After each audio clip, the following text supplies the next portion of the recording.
베드로전서 5장 8절로 11절 말씀 제가 봉독하겠습니다. 근신하라 깨어라 너희 대적 마귀가 우는 사자같이 두루 다니며 삼킬 자를 찾나니 너희는 믿음을 굳건하게 하여 그를 대적하라. 이는 세상에 있는 너희 형제들도 동일한 고난을 당하는 줄을 알미라. 모든 은혜의 하나님 곧 그리스도 안에서 너희를 부르사 자기의 영원한 영광에 들어가게 하신 이가 잠깐 고난을 당한 너희를 친히 온전하게 하시며 굳건하게 하시며 강하게 하시며 너를 견고하게 하시리라. 권능이 세세 무궁토록 그에게 있을지어다. 아멘.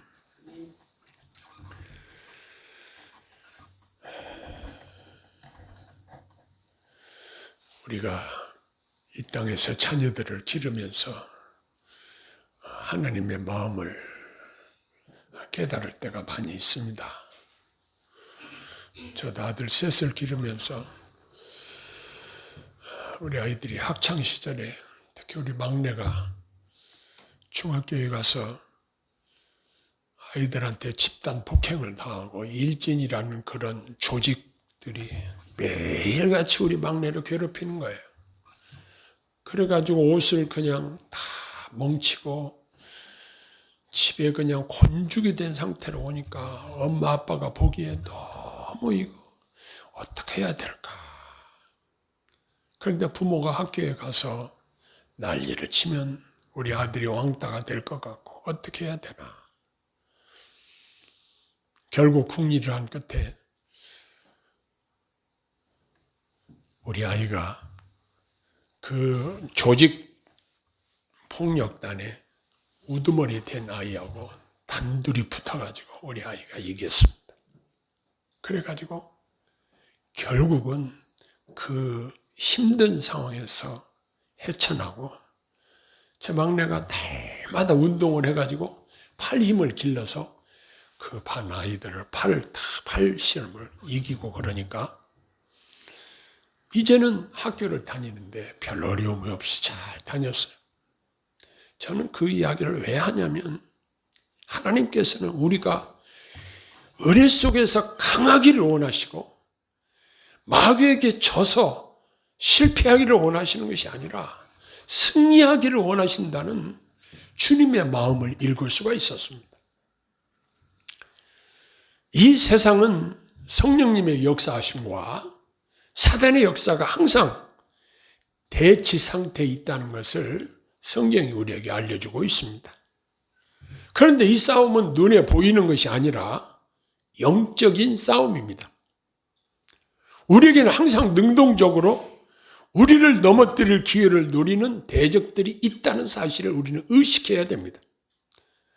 하나님의 자녀들을 사단은 호시탐탐 공격할 기회를 엿보고 있다는 사실이 분명한 것입니다. 그것들의 목적은 우리의 확신을 무너뜨리며 우리로 믿지 못하게 하는 데 초점을 맞추고 있습니다. 말세지말이 다가올수록 이러한 현상은 더욱 자주 일어나게 될 것입니다. 그러나 이러한 것들이 우리 육안으로 볼 수 없지만 이 영적 싸움은 계속 일어나는 일들임에 틀림이 없습니다. 우리가 전술적인 용어로 나를 알고 적을 알면 백전백승이라는 말이 있습니다. 오늘 이 시간 성경을 통해서 우리에게 주시는 교훈을 마음에 새기고 승리하는 저와 여러분들이 되기를 소원합니다. 베드로 사도는 성도들에게 근신하여 마귀를 대적하라는 권면을 하고 있습니다. 어떤 목사님이 환자를 신방으로 가서 마귀에 눌린 자에게 따라서 하라고 했습니다. 마귀를 대적하라. 따라서 하라고 하니까 그 사람이 입에서 뭐라고 이 말이 나오냐면 마귀를 대접하라. 대적하고 대접은 완전히 다릅니다. 근데 마귀가 그렇게 말을 꼬아버리는 거예요. 마귀를 분명히 대적해야 되는 거예요. 그런데 마귀를 대접하라 이렇게 왜곡시켜서 말을 했다는 이야기를 들었습니다. 우리는 분명히 우리의 대적이 누구인가? 바로 마귀라는 사실을 인식을 항상 하고 있어야 합니다. 베드로는 이러한 영적인 적으로부터 위험스러운 상황을 설명해 주고 있는데 먼저 그 이름과 특성에 대해서 설명을 합니다. 그 대적은 우는 사자와 같이 격렬하고 탐욕스럽고 영혼을 추적하는 자라는 것입니다. 그 대적이 하는 일은 두루 다니며 삼킬 자를 찾는 것입니다. 그 대적의 목적이 뭐냐?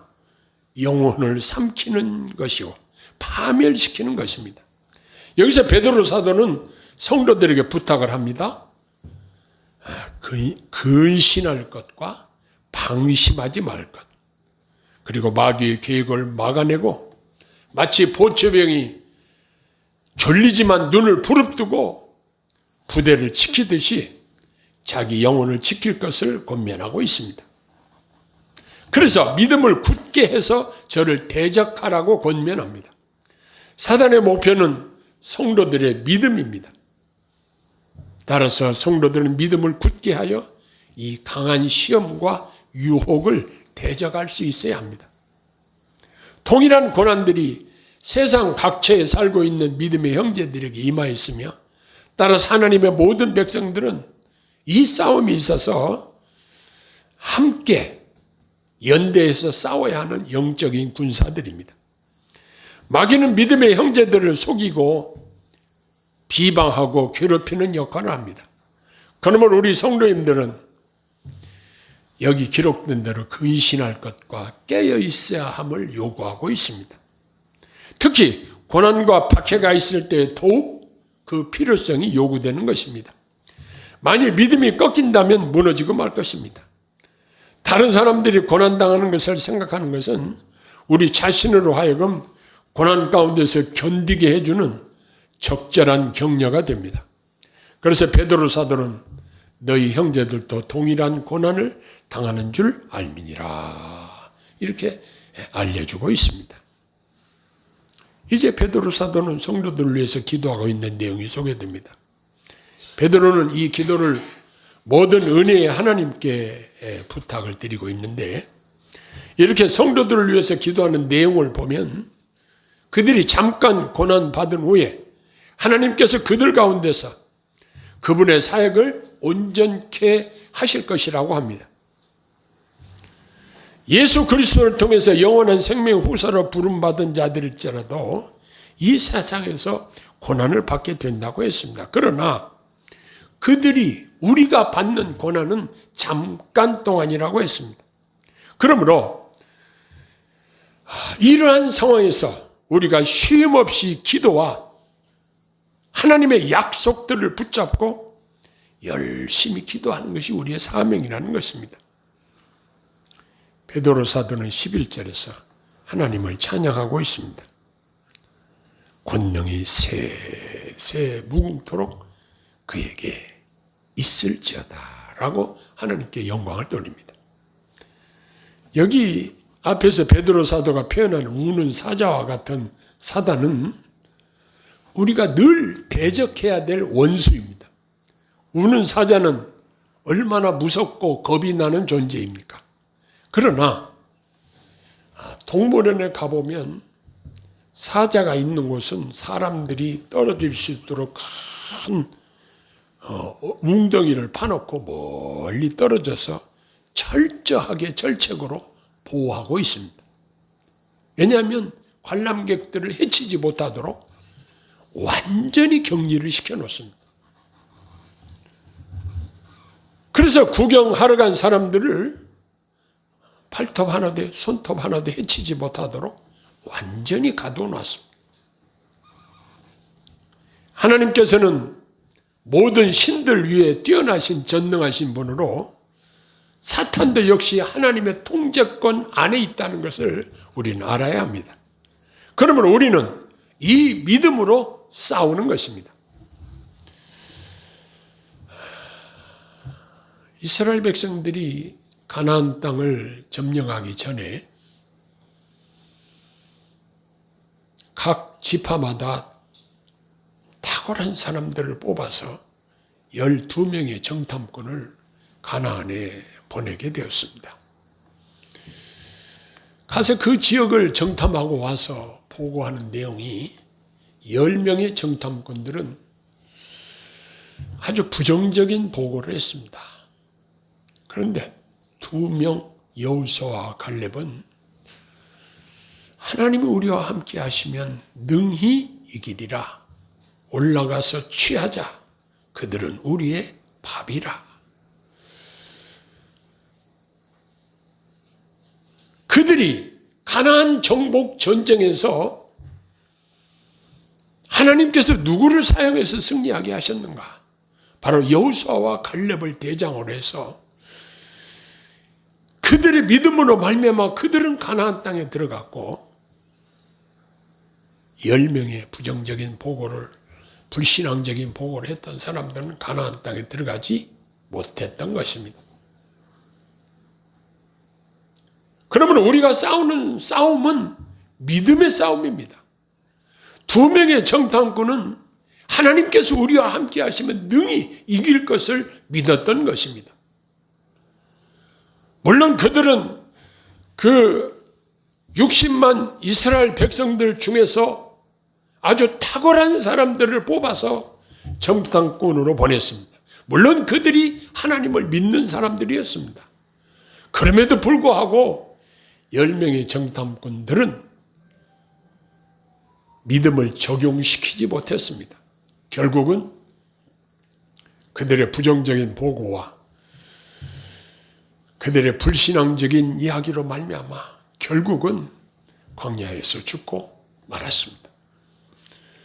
여기서 우리가 생각해야 될 것은 에베소서 6장에 나와 있는 믿음의 방패가 얼마나 중요한지를 우리에게 가르쳐주고 있습니다.